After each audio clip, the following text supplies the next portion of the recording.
Ons begin met vonk 45. Hy het sulke mooi woorde en ons sing hom sommer 2 keer deur. Dankie Heer dat U by my bly.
Vonk 174, strome van seën.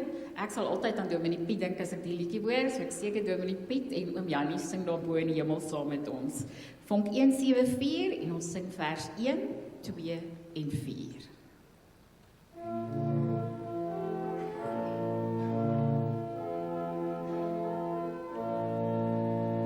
Strome van seën uit die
Susters, baie welkom vanmôre. Is lekker om almal van hier te sien. Ek vertrou dat jy 'n mooi week gehad het. Dit voel vir my amper asof die winter nou eers begin kop uitsteek. Ons het 'n koue paar dae gehad, maar dit voel vir my, ek weet hierdie week het dit nou vir my ewe skielik winter begin word. Maar dit is wonderlik om ook so die seisoene te kan beleef. En iemand het gister vir my gesê, die enigste ding wat seker is in die lewe, is verandering. En dit was nogal vir my baie waar oor hoe ons nie altyd beheer het oor verandering nie. Maar die een konstante wat nooit verander nie, is die Here. Sy liefde, sy genade en sy omgee. En wanneer alles rondom ons verander en wanneer ons beheer oor niks het in ons lewe nie, kan ons aan die een konstante vashou en dit is ons Here Jesus Christus. Welkom vanmôre en mag die Here ons bemoedig, bekragtig en mag sy Gees ons vul vanmôre. Broers en susters, kom ons bid saam. Ons driemaal heilige God en Hemelvader, Here Jesus Christus, U het op 'n dag gesê, laat die kindertjies na my toe kom en moet hulle nie verhinder nie. En dankie dat David en Clarabel vanoggend hier kan wees en ons hulle aan U kan kom opdra. Here, ons vier vandag die dag toe U vir hulle die lewensasem gegee het. Here, dankie vir hierdie kind wees wat vandag hier kan wees. vir die vreugde wat hulle in hulle huisgesinne inbring, ja Here, en die bydrae wat hulle in die koninkryk bring. Ek bid Here en ek vra dat U met Dawid sal wees en hom sal seën as 'n jong man, dat hy U wees sal volg sy hele lewe lank. Ek verklaar Abel Here dat sy saam met U sal wandel, ja Here, en met U liefde die vreugde uitbundig sal uitstraal uit haar binneste uit. Ons bid vir pappas en mammas, Here, wat hierdie pad met hulle kinders stap. Mag jy hulle toerus in die groot seën en heerlikheid in Jesus se naam. Amen.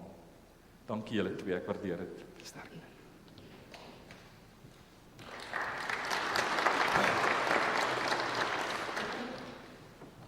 Baie dankie. Nou toe ons sluit ons voorsang af met liedboek 200. U goedheid Heer kan ons nie pyl nie. Die eerste en die derde vers.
Ek kyk op na die berge.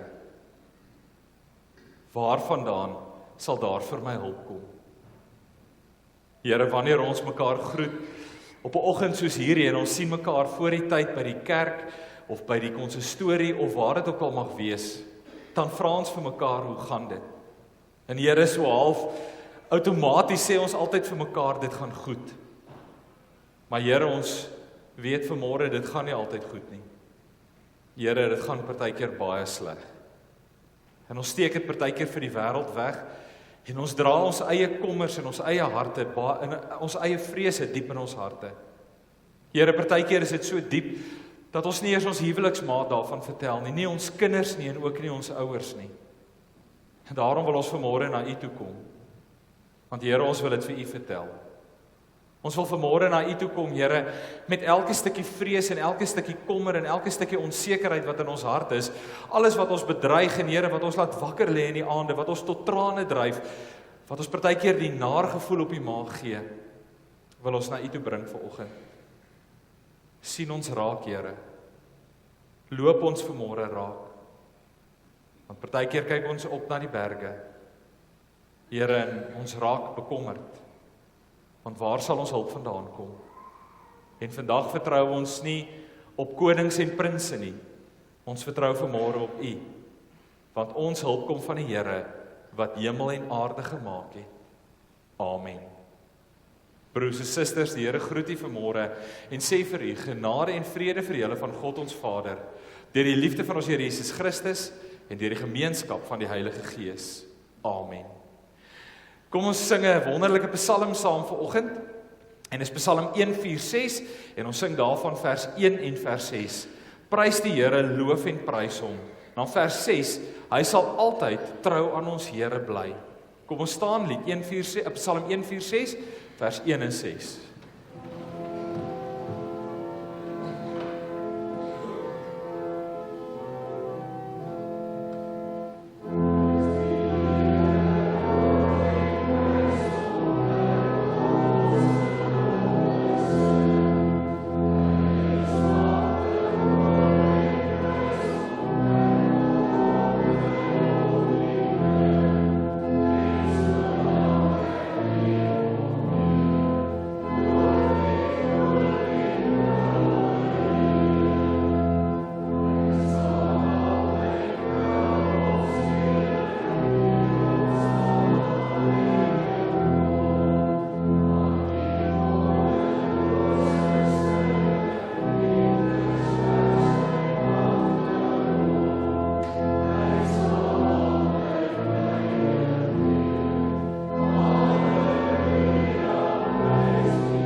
Broers en susters, partykeer doen jy iets en dan kom jy na die tyd agter jy het dit gedoen. Verlede week het ons so 'n bietjie met 'n nuwe manier van die erediens begin en dit is om nie die liedere aan te kondig nie. En die eerste ding wat ek vanoggend doen is om die lied aan te kondig. So in die res van die erediens gaan ek my bes probeer om te onthou om nie die liedere aan te kondig nie. So ons volgende lied gaan ons net sit en sing. En dis lied 278.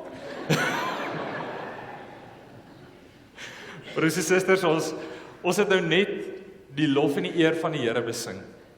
En as ons die Here se lof en eer besing en hy vul ons harte, is daar een begeerte wat in ons hart leef. En dit is die begeerte om vir die Here te leef. Baie keer vra ons, wat beteken dit om vir die Here te leef? En die Here sê vir ons wat dit is. Hy sê vir ons in Matteus 22, 'n Fariseer vra hom, wat is die grootste gebod in die wet? En Jesus sê, jy moet die Here jou God lief hê met jou hele hart en met jou hele siel en met jou hele verstand. Dit is die eerste en die grootste gebod. En die tweede wat hiermee gelyk staan, jy moet jou naaste lief hê soos jouself. In hierdie twee gebooie is die hele wet en die profete saamgevat.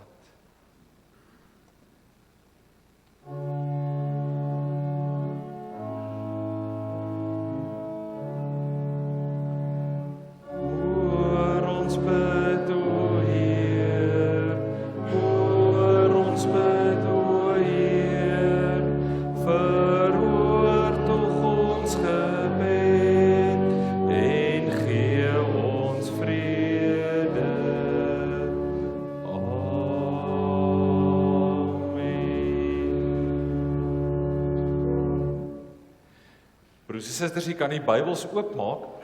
Ons skriflesing vanmôre kom uit Lukas hoofstuk 24 uit. En in my Bybel is dit op bladsy 119, Lukas hoofstuk 24 en ons gaan daar saam lees vanaf vers 13. Kom ons bid saam. Ons driemaal heilige God en Hemelvader, Here, ons is terdee bewus van die teenwoordigheid vanmôre. Ons is vanmôre bewus, Here, dat ons hier voor die Skepper en die Almagtige van die hemel en die aarde buig. En U is hier teenwoordig. Here Jesus Christus, U het mens geword om onder ons te kom woon. Maar Here, nie net om vir ons te wys wat dit beteken om 'n goeie mens te wees nie, maar U het gekom, Here, om die straf van my sonde op U skouers te laai en daarvoor te sterf en van God verlate te wees. Maar Here, U het die dood oorwin. U het opgestaan en sit aan die regterhand van God. En Here, van daar af regeer U. En ek wil vra vanmôre dat hierdie opstandingskrag ook ons harte en die vreugde en die vlam en geloof en vertroue sal aansteek. Here, as ons die koerante oopmaak, as ons die media lees, dan voel dit soos 'n swaar hand wat op ons rus. Dit voel vir ons, Here, baie keer as ons kyk na ons omstandighede, na ons lewens en elke dag se gesoeg en gesweet, asof die druk van die lewe al net swaarder en swaarder op ons rus. Here, en dis amper asof ons soos hierdie emusgangers voel vanmôre. Here, ons harte is amper swaar vanoggend. Maar die oomblik toe U saam met hulle is en die brood breek en vir hulle van die woord vertel en Here, hulle sien U raak, het hulle harte verbly, het hulle harte warm geword. En ek wil vra, Here, in 'n koue wêreld, in 'n emosielose wêreld, in 'n wrede wêreld, dat U vanmôre ons harte sal warm maak. Dat U woord vanmôre, Here, ons harte sal verbly en dat ons in die teenwoordigheid van die opgestaande Here sal wees. Seën ons, Here, en breek U woord vir ons oop. Dit bid ons in Jesus se naam. Amen. Ons skriflesing vanmôre, Lukas hoofstuk 24 vanaf vers 13. En ons is so 'n bietjie besig met 'n kort reeks, broers en susters. Ons kyk na so 'n paar ontmoetings met die opgestaande Here Jesus Christus. Nou almal van ons ken hierdie verhale en die opstandingsverhale is gewoonlik die verhale wat ons baie goed ken. So vir die volgende paar weke wat kom, gaan ons na 'n paar verhale kyk wat ons baie goed ken en vanoggend is ook een van hulle. En dit is die verhaal van die Emusgangers. Die twee manne wat op pad is van Jerusalem af terug na Emus toe en onder andere een van hulle is Kleopas. En dan op pad terug huis toe, het hulle ontmoeting met die opgestaande Here Jesus Christus. Dis van een van die interessantste verhale en een van die aangrypendste verhale en ek dink baie keer ruk dit ons tot besef dat dalk ek is wat op die pad is en Jesus loop langs my, maar ek herken hom nie. En Jesus kom vanmôre met sagtheid na ons toe. Hy kom nie met verwyte nie. Hy kom nie om ons weg te stoot nie. Jesus kom juis na hierdie twee Emmausgangers toe om hulle vas te gryp en hulle raak te loop. En my gebed is vanmôre dat ons dit sal beleef. Ek lees graag vir ons uit Lukas hoofstuk 24 uit vers 13. Op dieselfde dag, dit is nou die oggend toe die vroue by die graf van Jesus kom en die graf leeg vind. Dit is wat hier bedoel word as sê dieselfde dag was twee van hulle op pad na 'n dorp met die naam Emmaus, 12 kilometer van Jerusalem af. Hulle was in gesprek met mekaar oor al hierdie dinge wat gebeur het. Terwyl hulle so gesels en gedagtes wissel, het Jesus self nader gekom en met hulle saamgeloop. Maar hulle oë is verhinder om hom te herken. Hy vra hulle toe: "Wat is dit wat julle so ernstig met mekaar loop en bespreek?" Met somber gesigte gaan staan hulle en een van hulle met die naam Kleopas antwoord hom: "Is u dan die enigste vreemdeling in Jerusalem dat u nie weet van die dinge wat in die afgelope paar dae gebeur het nie?" Hy vra hulle: "Watter dinge?" En hulle antwoord hom: "Die dinge in verband met Jesus van Nasaret, 'n profeet wat magtig was in woord en daad voor God en die hele volk. En hoe ons priesterhoofde die lede van die Joodse raad hom oorgelewer het om ter dood veroordeel te word en hom te kruisig. Ons het so gehoop dat dit hy is wat Israel sou verlos. Maar boonop is dit vandag al die derde dag vandat die dinge gebeur het. En nou het 'n paar vroue uit ons kringe ons ook nog ontstel. Hulle was vanmôre vroeg by die graf en kon sy liggaam nie kry nie. Hulle het kom vertel dat hulle 'n verskyning gesien het van engele wat gesê het hy lewe. Sommige van ons mense het ook na die graf toe gegaan en dit net so gekry soos die vroue gesê het. Maar hom het hulle nie gesien nie." Toe sê Jesus vir hulle: "Wat 'n gebrek aan begrip en wat 'n traagheid van gees. Glo julle dan nie al die dinge wat die profete gesê het nie? Moes die Christus nie hierdie dinge ly om in sy heerlikheid in te gaan nie?" Daarna het hy by Moses en al die profete begin en al die skrifuitsprake wat op hom betrekking het vir hulle uitgelê. Toe hulle by die dorpie aankom waarheen hulle op pad was, het hy gemaak of hy verder wou gaan. Hulle het egter by hom aangedring en gesê: "Bly by ons, want dit is amper aand en die dag is verby." Toe het Jesus ingegaan om by hulle oor te bly. Terwyl hy saam met hulle aan tafel was, neem hy die brood, hy vra die seën, hy breek dit en gee dit vir hulle. Toe gaan hulle oë oop en hulle het hom herken. Maar hy het uit hulle gesig verdwyn. Hulle sê toe vir mekaar: "Het ons harte nie warm geword toe hy op die pad met ons praat en vir ons die skrif uitgelê het nie?" Hulle het dadelik opgestaan en na Jerusalem teruggegaan. Daar kry hulle die 11 en die ander mense bymekaar en die sê: "Die Here het regtig opgestaan en hy het aan Simon verskyn." Toe vertel hulle wat op die pad gebeur het en hoe hy aan hulle bekend geword het toe hy die brood gebreek het. Ons skriflesing vanmôre sover. In 1986 was daar 'n musiekgroep gewees, 'n band met die naam The Bangles. Ek weet nie wie van julle onthou die Bangles nie. Nou, hulle het so 1 of 2 snitte gehad wat groot opslag gemaak het. Nou in 1986 het hulle 'n lied vrygestel wat ek dink baie van ons vandag nog ken. En hierdie lied se naam was Walk Like an Egyptian. Weet nie wie van julle onthou dit nie. Nou wat hierdie lied so interessant gemaak het en so gewild gemaak het en so great gemaak het, is die loopie en die dans wat saam met hierdie lied gekom het. Op 'n manier het die Bangles dit reg gekry om die Egiptiese hieroglife en daai prentjies wat hulle gekry het in Egipte, om dit so 'n bietjie lewe te gee.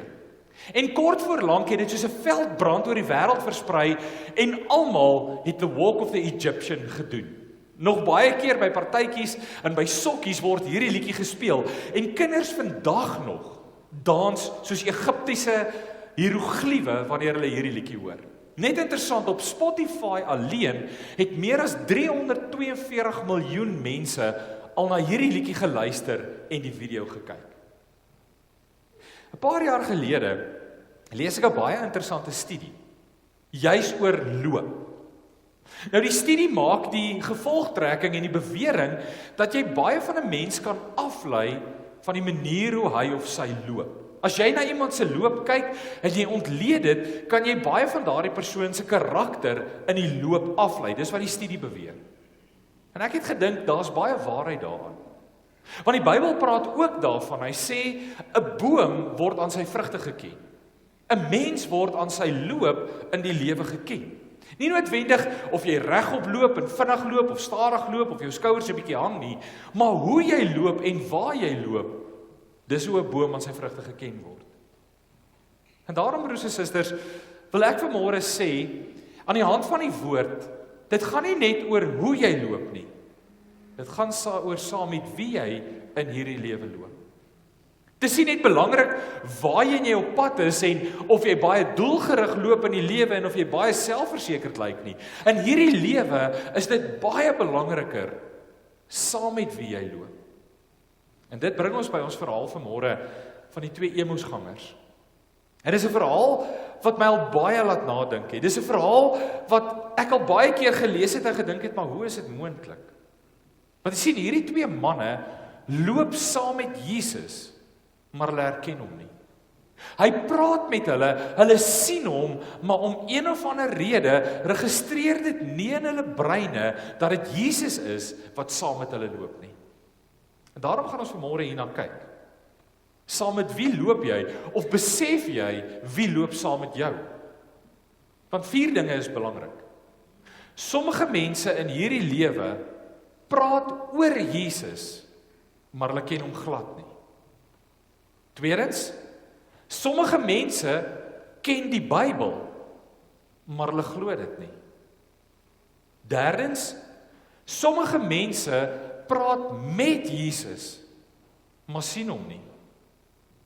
En vierdens, sommige mense in hulle lewe het 'n ontmoeting met Jesus, nooi hom in en alles verander. Kom ons kyk na hierdie ontmoeting met die opgestaande Here Jesus Christus. En ons eerste punt vanmôre is sommige mense praat oor Jesus, maar ken hom glad nie. Broers en susters, ek wil begin met 'n vraag. En die vraag is, wat is die verskil tussen om oor iemand 'n opinie te hê teenoor om iemand te ken? As jy nou mooi dink, wat is die verskil daar tussen om te sê ek het 'n opinie oor hierdie persoon en om te sê ek ken hierdie persoon? Nou om 'n opinie oor iemand te hê beteken jy weet iets van daardie persoon. Dalk waar hulle gebore is, jy dalk 'n storie gehoor, jy dalk al gesien iets van hulle, so jy het 'n opinie gevorm. Jy weet iets van daardie persoon. Jy ken sekere feite van daardie persoon.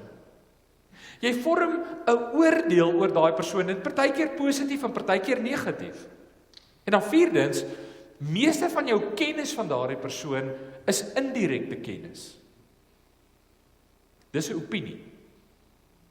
Om iemand te ken beteken dat jy gereeld en redelik baie tyd al in jou lewe saam met daardie persoon spandeer. So om iemand te ken en te sê ek ken daai persoon, beteken jy moes al goeie tyd saam met daardie persoon spandeer het. Tweedens, jy ken nie net die feite van die persoon nie, jy ken die hart van die persoon. Derdens, jy vorm nie 'n oordeel oor die persoon nie, jy staan 'n verhouding met hom of haar. En vierdens, jou kennis van daardie persoon is nie indirekte kennis nie, dis direkte kennis. En ek dink jy sal saam met my stem as ek sê, daar sê Henk se groot verskil tussen om 'n opinie oor iemand te hê en oor om iemand te ken. Byvoorbeeld, kom ons sê, ek gee vir u al die feite van vuur op 'n papier. U het nog nooit in die lewe 'n vuur gesien nie, en ek gee vir jou al die feite oor 'n vuur, en jy kan sien teen watter temperatuur 'n vuur brand, jy kan die kleure sien in 'n vuur, jy kan self sien hoe vuur werk en hoe suurstof nodig is, maar nog nooit in jou lewe het jy 'n vuur gevoel nie. Aan die ander kant, as jy al ooit jou hande op 'n koue wintersoggend by 'n vuur warm gemaak het, verstaan jy iets anders van 'n vuur. Wanneer jy al 'n vuur aangesteek het om 'n vleisie te braai saam met jou familie of vriende, het jy 'n ander belewenis en 'n ander kennis van vuur. En daarom is daar 'n groot verskil om net 'n bladsy opinie te hê oor vuur en om vuur self te beleef. Nou hierdie emosgangers het net 'n opinie gehad oor Jesus aanvanklik. En ek dink dit is hoe baie mense vandag leef. Baie mense het 'n opinie oor Jesus en om een of ander rede voel dit vir my Facebook en Instagram is oorlaai oor mense wat 'n opinie het oor Jesus. Elke tweede persoon deesdae op sosiale media het een of ander Bybelstorie wat hulle vertel of een of ander nuwe wysheid wat hulle wil deel. Dis alles hierdie opinies wat mense het oor Jesus. En my vraag is, het jy 'n opinie oor Jesus? Of ken jy Jesus?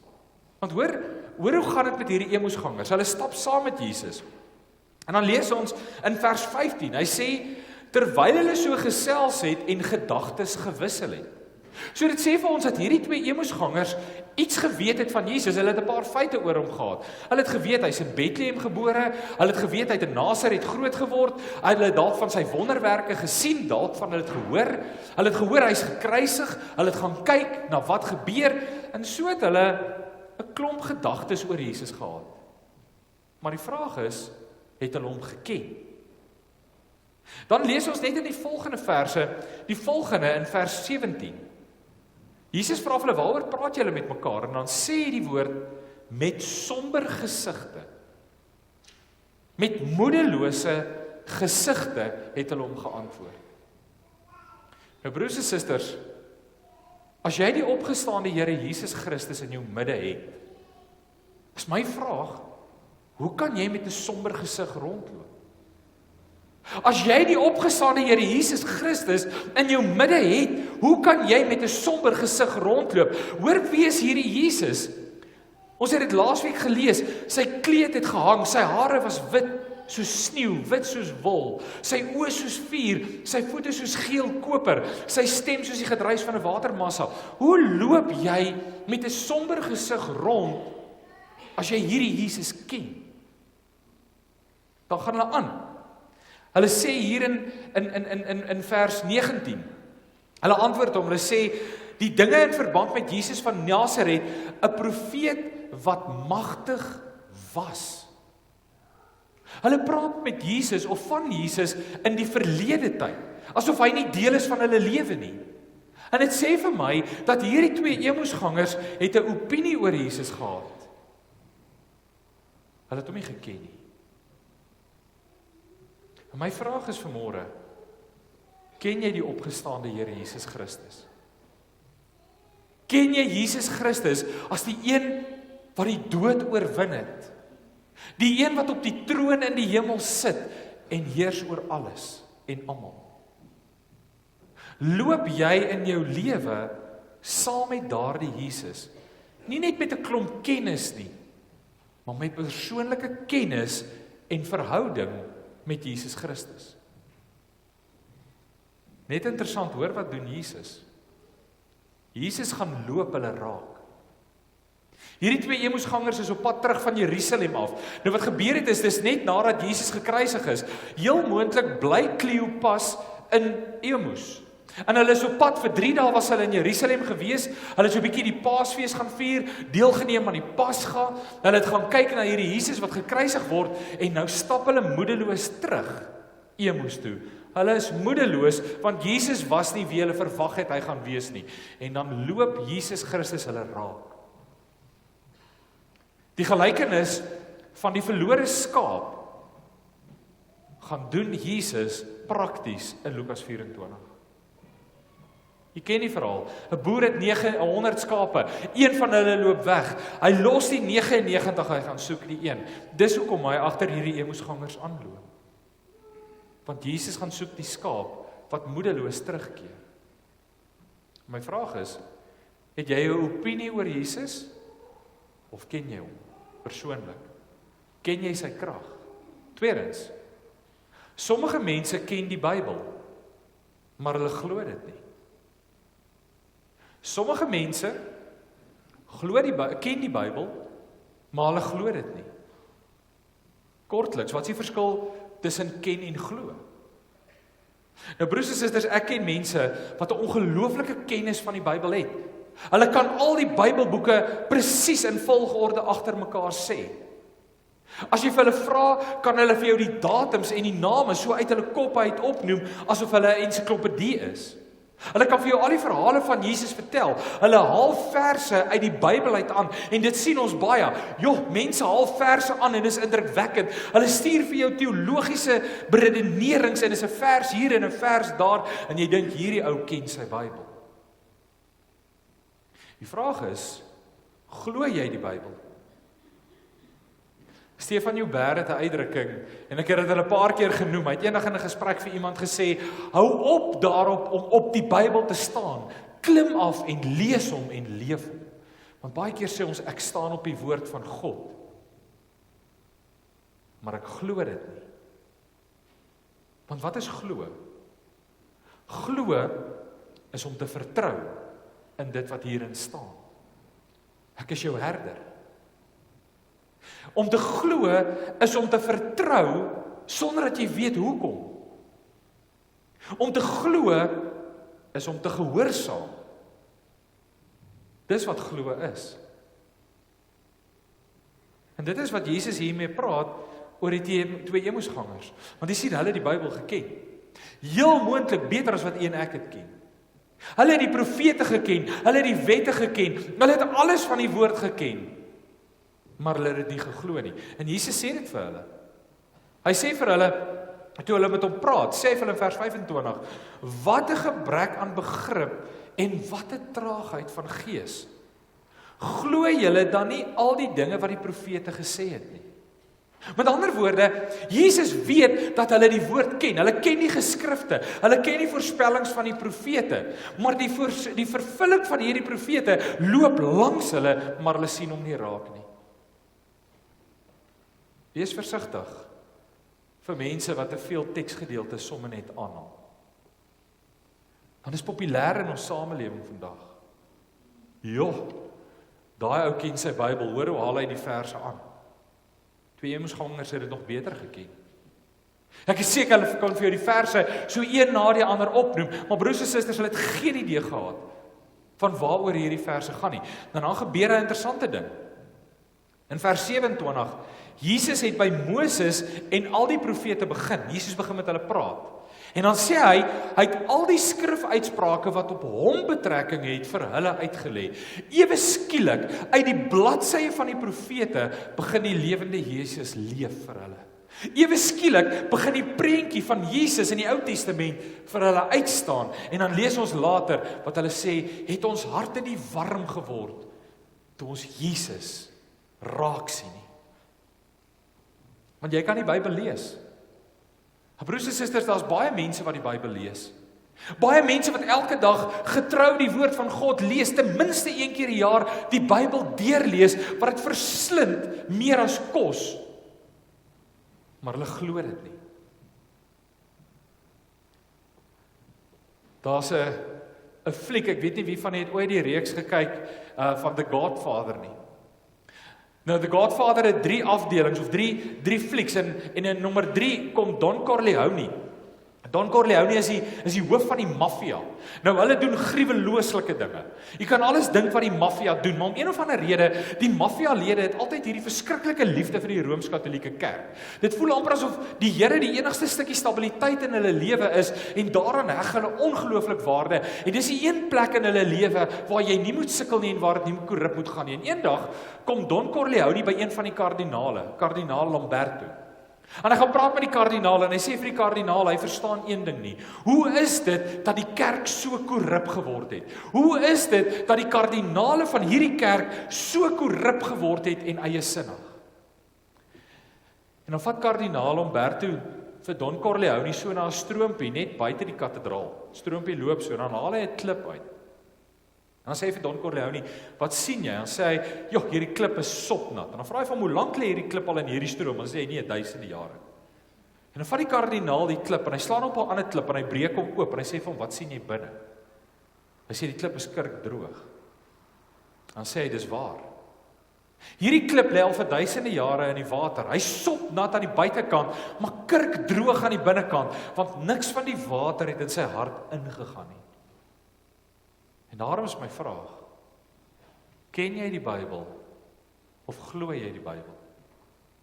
Is jy soos hierdie klip, soos hierdie Emmausgangers wat dag na dag die woord van God lees, Sondag na Sondag in die kerk sit, maar kurkdroog binne is? Is Jesus dalk die een wat vanmôre ook vir jou wil sê, wat 'n begrip aan gebrek, wat 'n traagheid aan gees, veral wanneer dit kom by jou naaste. Hoe vergewensgesind is jy teenoor die wat jou te nakom? Derdens, en ons gaan vinnig deur die volgende 2. Sommige mense praat met Jesus, maar sien hom nie raak nie. Vers 16. En dis vir my die fascinerende van hierdie verhaal.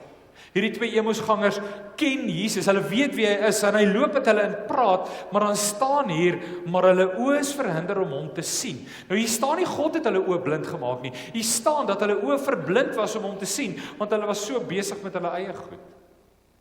Hulle praat so oor Jesus, dat hulle Jesus nie raak sien nie. Hulle ken die Bybel so goed, dat hulle die Bybel nie glo nie. Ons is baie dieselfde. Ons bid en ons smeek en ons praat met Jesus. Maar die oomblik as ons ons oë oopmaak, leef ons asof hy nie daar is nie. Leef ons asof hy nie saam met ons die lewenspad stap nie. Leef ons asof hy nie die een is wat langs my loop en groter is as enige ding wat jou in hierdie lewe bedreig nie. Sommige mense praat met Jesus, maar sien hom glad nie raak in hulle lewens nie. Hulle sien nie 'n stukkie van sy almag raak nie, want al wat hulle sien is die probleme. En in een van die reekse gaan ons kyk na Maria. Maria wat net die ergste raak sien. Nie vir Jesus nie.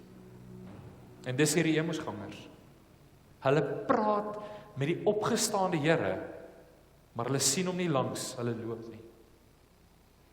En dan laastens, sommige mense het 'n ontmoeting met die opgestaande Here. Hulle nooi hom in en hy verander alles. En ons gaan vinnig kyk. Vers 28. Toe hulle by die dorpie aankom waar hulle op pad was, het Jesus gemaak of hy wil verder gaan. Waarom? Want Jesus sal hom nooit ongevraagd in jou opdring nie. Jesus sal nooit ongenooid in jou lewe inkom nie. Psalm, Openbaring sê, ek staan by die deur en klop. Jy moet oopmaak. En dis hoekom Jesus maak asof hy wil aanstap, want hy sal nooit ongenooid in iemand se hart, in iemand se lewe en in iemand se huis inkom nie. Jy moet hom nooi. Wat gebeur toe hy hulle hom nooi? Terwyl hulle saam was, het hy die brood geneem. En ons gaan dit vanmôre doen. Hy het die brood geneem en hy het die brood gebreek. En op daardie oomblik begin daar 'n lig aangaan en sê Jesus vir hulle, ek is die brood van die lewe. Eet my. Soos jy hierdie brood eet en dit deel word van jou lewe, soos jou lewe dit al jou liggaam het absorbeer en dit versprei na elke deel van jou liggaam toe. Ek is die brood van die lewe, sê Jesus vir hulle. En dan vra hy die seën. Om iemand te seën beteken om die goeie en die genade en die wonder oor iemand anders uit te spreek. En dan vra Jesus, Vader, stort die seën op hierdie Emmausgangers uit. Laat u genade op hulle reën en dat hulle oë oopgaan om te sien wat brood van die lewe is. En dan breek hy die brood, soos sy liggaam gebreek is aan die kruis. En hy gee dit vir hulle, want hulle is honger. En dan gaan hulle oop. Is jou gees honger vanmôre? Is jou siel smagtend vanmôre? Is jou hart droog vanmôre? Ons breek vanmôre die brood. Eet dit drink dit en word vervul. Want toe hulle dit doen, het hulle vir mekaar gesê, het ons harte nie warm geword toe hy met ons gepraat het oor die skrif nie. Het ons harte nie warm geword toe ons besef, Jesus Christus leef. Want dis wat hy aan hulle openbaar uit die skrifte uit. Hy vertel nie vir hulle die moeds en die moenies van die wet nie. Hy vertel nie vir hulle van wat jy mag en nie mag doen nie. Hy breek vir hulle die evangelie van die opgestaande Here Jesus Christus oop en dit het hulle harte warm gemaak. En dan net daar spring hulle op en hulle hardloop terug Jerusalem toe om dit vir almal te gaan vertel. En nooit weer was daar 'n somber uitdrukking op hulle gesig nie. En dit is die ontmoeting met die opgestaande Here Jesus Christus. Mag jy vanmôre met die brood en met die wyn hierdie ontmoeting hê. Dalk het die lewe jou plat geslaan vanmôre.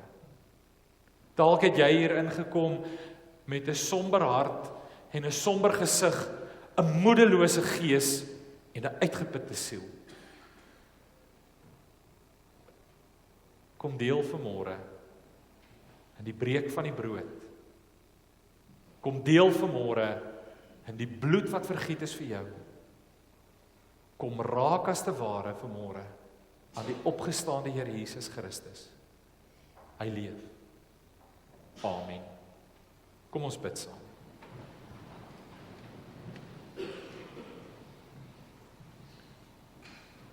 Ons Here God, Jesus, dankie dat U saam met ons ook stap. Here, sommige mense is ook ek.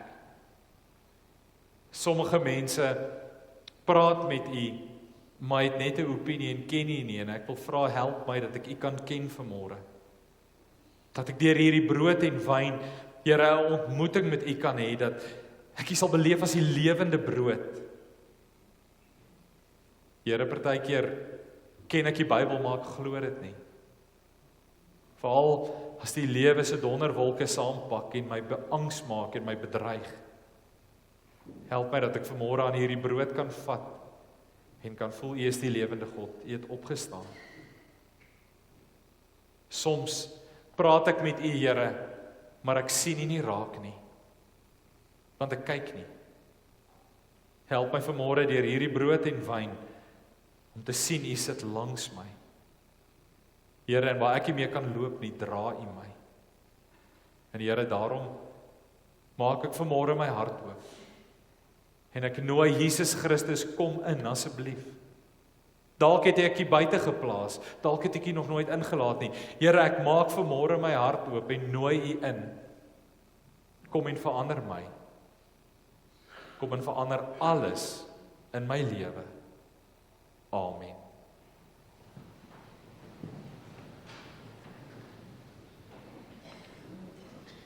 Broers en susters, voordat ons gaan aansit by die tafel, wil ek graag net so ietsie lees van die nagmaalformulier. Oor waarom ons hier is vanmôre en wat die nagmaal beteken.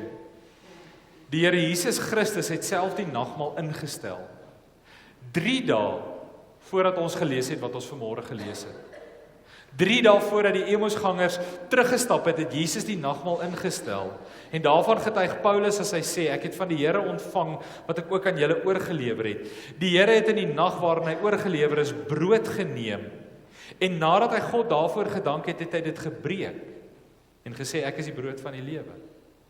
Hierdie is my liggaam, dit is vir julle, gebruik dit tot my nagedagtenis. Net so ook het hy na die maaltyd die beker geneem en gesê, hierdie beker is die nuwe verbond wat deur my bloed beseël is. Gebruik dit elke keer as julle daaruit drink tot my gedagtenis. Elke keer as julle van hierdie brood eet en uit hierdie beker drink, verkondig julle die dood van die Here totdat hy weer kom. Die nagmaal is 'n verbondsmaaltyd waar die Here sê, ek het jou lief. Ek is jou God. Dis 'n waarborg waarin hy sê, ek kom weer. Die nagmaal is in die 3de plek 'n viering van die gemeenskap met die lewende, opgestaande Here Jesus Christus. Dis in die 4de plek 'n toekomsverwagting. En in die 5de plek, 'n vreugdefees.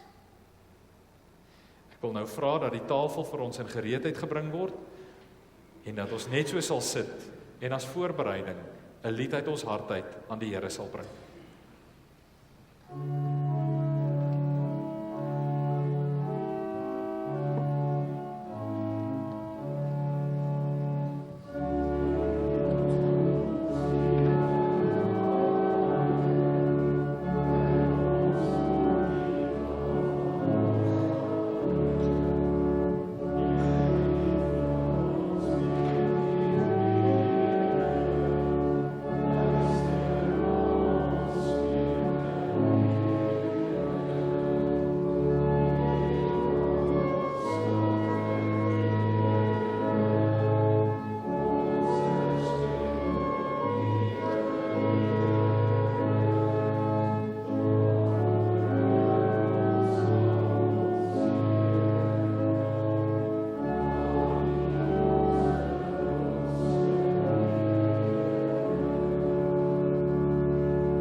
Ek wil nou vra dat die ouderlinge wat saam met ons aan die tafel sit, asseblief sal vorentoe kom.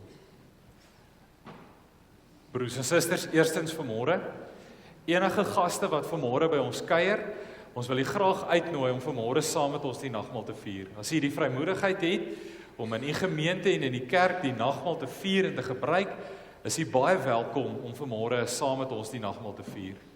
En dan tweedens, hoe ons dit doen, ons deel eers al die tekens uit, ons begin met die brood, die diaken sal omkom en u neem dit, en dan daarna deel ons die wyn ook uit, u hou die tekens, en as almal gekry het, dan stel ons die nagmaal in, en vier saam die nagmaal.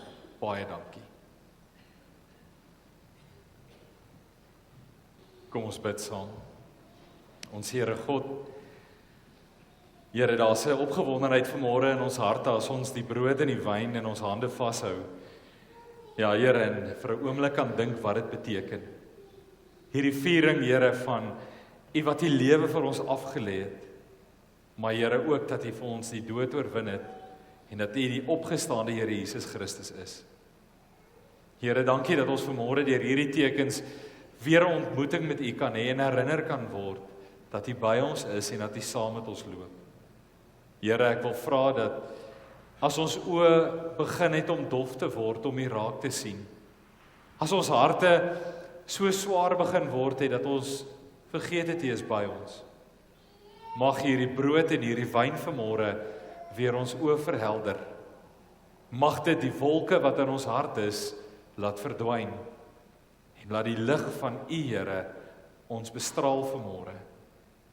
Ons wil vier dat U leef. Ons bid dit in Jesus se naam. Amen. Die brood wat ons breek, is die gemeenskap met die liggaam van ons Here Jesus Christus, wat vir ons aan die kruis gebreek is. Neem, eet en weet dat sy liggaam gebreek is tot volle verlossing van al jou sonde.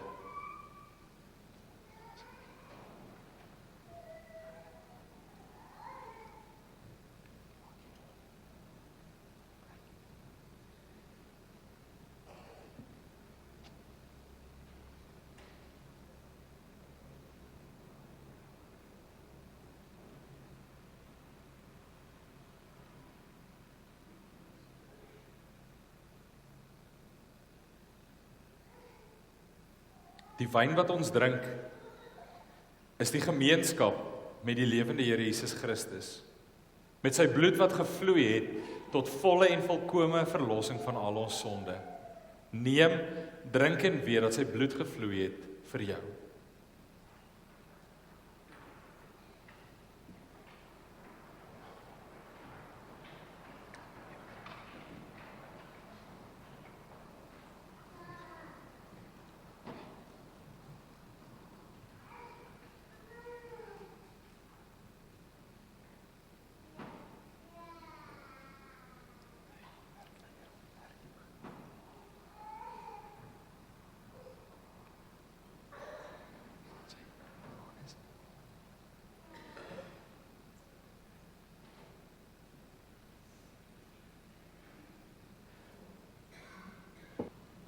Ek kyk op na die berge.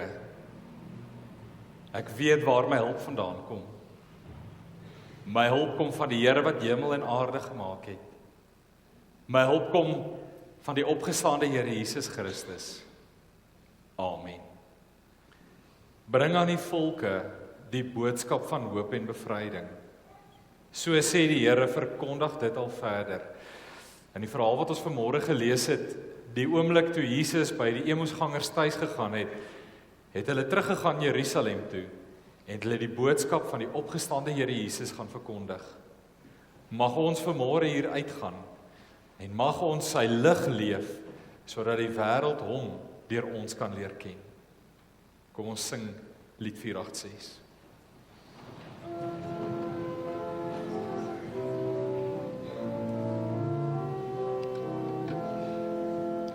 Bring aan die volke die boodskap van hoop en bevryding.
Die genade van God ons Vader, die liefde van ons Here Jesus Christus en die gemeenskap van die Heilige Gees sal met u wees en met u bly. Amen.